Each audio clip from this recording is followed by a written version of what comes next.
नमस्कार, सुबो स्टोरीज मध्ये आपले स्वागत आहे। आजच्या कथेचं नाव आहे देवाचे गणित। एकदा दोघे जण एका मंदिराबाहेर बसून गप्पा मारत होते। अंधार पडू लागला होता आणि ढग जमा होऊ लागले होते। थोड्या वेळाने तेथे आणखी एक माणूस आला आणि तोही त्या दोघांबरोबर बसून गप्पा मारू लागला। थोड्या वेळाने तो माणूस म्हणाला, त्याला खूप भूक लागली आहे। त्या दोघांनाही भूक लागायला लागली होती। पहिला माणूस म्हणाला, माझ्याकडे 3 भाकऱ्या आहेत। दुसरा म्हणाला, माझ्याकडे 5 भाकऱ्या आहेत। आपण तिघे मिळून वाटून घेऊ आणि खाऊ। आता प्रश्न आला की 8 भाकऱ्या तिघांमध्ये कशा वाटायच्या। पहिल्या माणसाने सुचविले की प्रत्येक भाकरीचे 3 तुकडे करूया, अर्थात 8 भाकऱ्यांचे 24, 8×3 = 24 तुकडे होतील आणि आपल्या तिघात 8-8 तुकडे समसमान वाटले जातील। बाकी दोघांना त्याचे मत पटले आणि 8 भाकऱ्यांचे 24 तुकडे करून प्रत्येकाने 8-8 तुकडे खाऊन भूक शांत केली। आणि मग पावसामुळे मंदिराच्या आवारातच ते सारे झोपी गेले। सकाळी उठल्यावर तिसऱ्या माणसाने पहिल्या दोघांचेही आभार मानले आणि भाकरीच्या 8 तुकड्यांबद्दल प्रेमाची भेट म्हणून त्या दोघांना 8 सुवर्ण मुद्रा देऊन तो आपल्या घरी गेला।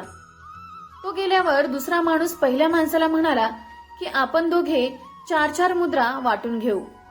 पहिल्या माणसाने याला नकार दिला आणि म्हणाला की माझ्या 3 भाकऱ्या होत्या आणि तुमच्या 5 भाकऱ्या होत्या, म्हणून मी 3 मुद्रा घेईन आणि तुम्ही 5 मुद्रा घेतल्या पाहिजेत। यावर दोघांची वादावादी चालू झाली।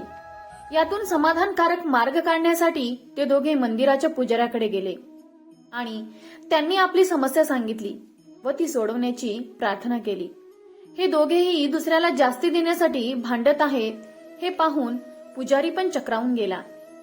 त्यांनी त्या दोघांना सांगितले की या मुद्रा माझ्यापाशी ठेवून जा आणि मला विचार करायला वेळ द्या, मी उद्या सकाळी उत्तर देऊ शकेन।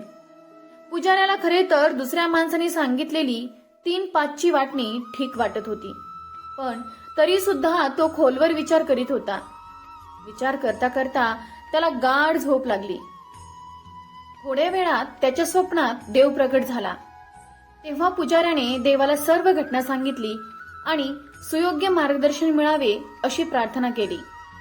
माझ्या दृष्टीने 3-5 अशी वाटणीच उचित आहे असेही त्याने देवाला सांगितले। देवाने स्मित करून म्हटले, नाही, पहिल्या माणसाला 1 मुद्रा मिळाली पाहिजे आणि दुसऱ्या माणसाला 7 मुद्रा मिळाल्या पाहिजेत।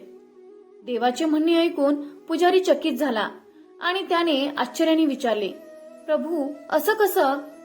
देव पुन्हा एकदा हसला आणि म्हणाला, यात काही शंका नाही की पहिल्या माणसाने आपल्या 3 भाकऱ्यांचे 9 तुकडे केले, परंतु त्या 9 पैकी त्याने फक्त 1 वाटला आणि 8 तुकडे स्वतः खाल्ले। म्हणजेच त्याचा त्याग भाकरीचा फक्त 1 तुकडा एवढाच होता, म्हणून तो फक्त 1 मुद्रेचा हक्कदार आहे। दुसऱ्या माणसाने आपल्या 5 भाकऱ्यांचे 15 तुकडे केले, ज्यातले त्याने स्वतः 8 तुकडे खाल्ले आणि 7 तुकडे वाटून दिले, म्हणून न्यायधर्मानुसार तो 7 मुद्रांचा हक्कदार आहे। हेच माझे गणित आहे आणि हाच माझा न्याय आहे। देवाच्या न्यायाचे हे अचूक विश्लेषण ऐकून पुजारी नतमस्तक झाला। गोष्टीचे तात्पर्य हेच की आपली परिस्थितीकडे बघण्याची, ती समजण्याची दृष्टी आणि ईश्वराचा दृष्टिकोन हे एकदम भिन्न असतात। आपण ईश्वराची न्यायलीला जाणण्यात, समजण्यात अज्ञानी आहोत। आपण आपल्या त्यागाचे गुणगान करतो, परंतु ईश्वर आपल्या त्यागाची तुलना आपले भोग आणि कर्म याच्याशी करून यथोचित निर्णय घेत असतो। हे महत्वाचे नाही की आपण किती श्रीमंत आहोत, महत्वाचे हे आहे की आपल्या सेवाभावी कार्यात त्याग किती आहे। मित्रांनो, कथा आवडली असल्यास लाईक आणि शेअर करा।